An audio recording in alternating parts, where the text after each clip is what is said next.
Thoughts on Death and Life. William Ernest Hocking.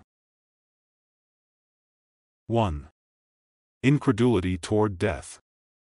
Man is the only animal that contemplates death, and also the only animal that shows any sign of doubt of its finality. This does not mean that he doubts it as a future fact. He accepts his own death, with that of others, as inevitable, plans for it, provides for the time when he shall be out of the picture. Yet, not less today than formerly, he confronts this fact with a certain incredulity regarding the scope of its destruction. This incredulity is due partly but not wholly to his wishes. It is first of all a phase of the general suspicion with which all obvious judgments about human destiny come to be regarded. The philosopher who offers the plain and primary facts presented in sensation and perception as also the final facts seems to the plain man the truly credulous person. And in the special article of death, he has from his own self-consciousness an item which proves nothing, but which intimates a possibility. As a witness opound death, now and then the death of a friend, he finds in himself a double response, not a single one. He is defeated in the most signal manner by the physical forces out of which human life emerges. He appreciates this defeat, and it is just then, when the evidence is most complete, that he experiences a vague and hesitant resurgence of confidence. It is as if that defeat were the experience necessary to remind him of something in himself which his everyday self-awareness overlooks, something which at one point breaks through the closed frame of nature, holds its own in independence of what happens within nature, and which might conceivably jut out immune beyond the catastrophe of death. In this contradictory eddy of emotion which psychologists well understand if analogies constitute understanding, the scientific conscience is prone to see perversity. The common man however protests that he is not being led by his emotion, that his emotion is rather a result than a cause, that he has been admitted to a momentary glimpse of objective fact in the structure of things, and that it is this fact which justifies him in ascribing to his wishes in this region a modest evidential value. So far as wish enters into the situation, it is clear that the wish is not primarily for himself. It takes the form of a demand that someone else, whose death has been witnessed, shall not have perished from the universe. Attachments have been broken off. The emotional habits of life have been thwarted, but the protest is not leveled against this personal pain. It is leveled against the destruction of something admirable. It has little or nothing in common with the demand found by Kant in human conscience, calling for endless time in which this moral self may become perfect. On the contrary, it is a cry that life has produced the perfect being, beloved by me, and has thrown it away. I care enough for that appearance to carve it into imperishable stone, yet nature lets the living original perish. It is a protest which moves far beyond personal suffering and expresses outrage at an objective unfitness. Thus the notion of survival arises far more as a claim of right than as a personal wish. It is based less on the law of individual duty than on the right of affection and an aesthetic justice. It is conceived as the obligation of the universe to us before it is our duty to the universe. The interest in survival has another noteworthy peculiarity. Most desires are desires for specific objects.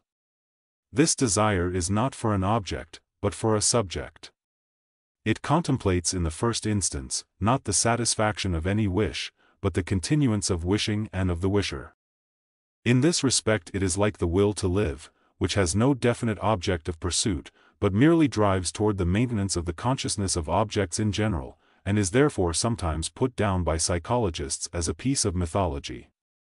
But the fact is there, the extraordinary concern which men commonly show in mere being alive, regardless of whether the actual contents of experience are pleasant or unpleasant. Surgeons now recognize that beside the dread of pain, which anesthesia was invoked to allay, and the further dread of the knife, which anesthesia can partially displace, there is a distinct dread of anesthesia itself, a dread of being put out of the reach of one's aliveness, which in some persons is strong enough to lead them to prefer the undimmed pain of an operation. It is a paradoxical interest in consciousness itself as distinct from the contents of consciousness, a distinction which has its own scientific value. Is this empty interest irrational? It may seem a vestige of unintelligent animal tenacity of life, yet we reflect that unless there are subjects and knowers in the world, there are either no values at all, or else no takers for such values as might be conceived to exist. We might imagine, as among the possible worlds, one particularly hard world in which every particular human wish up to the present moment has been disappointed, yet that world, taken in its entire sweep, need be neither hopeless nor meaningless. But a world devoid of conscious subjects is necessarily a meaningless world. An interest in the survival of conscious subjects, merely in their capacity as necessary conditions for conserving the meaning of things, may well be an instinctive sign of a deeper rationality. So far, I am concerned merely to point out some of the motives of the belief in survival of death, and to clear our minds of the prevalent but absurd notion that it is based on wishes alone or on wishes essentially selfish. But we ought also to note that incredulity toward death is only partial, and that notions of survival, reinforced by crowd consciousness and enshrined in the bold assertions of religion, are in most persons only half sure of themselves, and therefore subject to an alternate yes and no. The early men who first conceived survival lost the courage of their affections, and dampened down their idea of the surviving spirit into the melancholy picture of a ghost.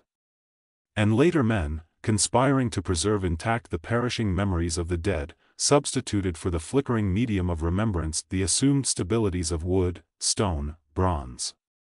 The physical monument appeared a safer basis of endurance than the mental fact upon its own ground.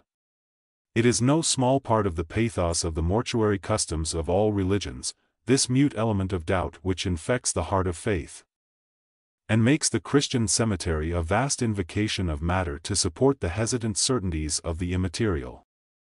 The natural attitude toward death remains thus double and antithetical. At one moment we say, death is an appearance and not an end. At the next, death is real and final. It is fantastic to think otherwise. No doctrine of survival in any case escapes the universal fact of death, nor the suffering that goes with it. These remain the data of every argument.